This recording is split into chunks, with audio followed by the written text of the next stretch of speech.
Victor.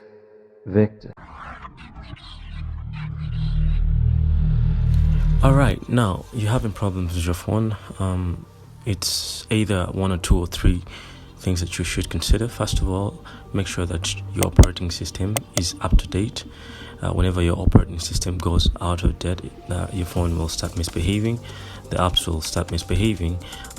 Make sure that you have the latest features. That's with your applications and everything. Make sure your applications are up to date.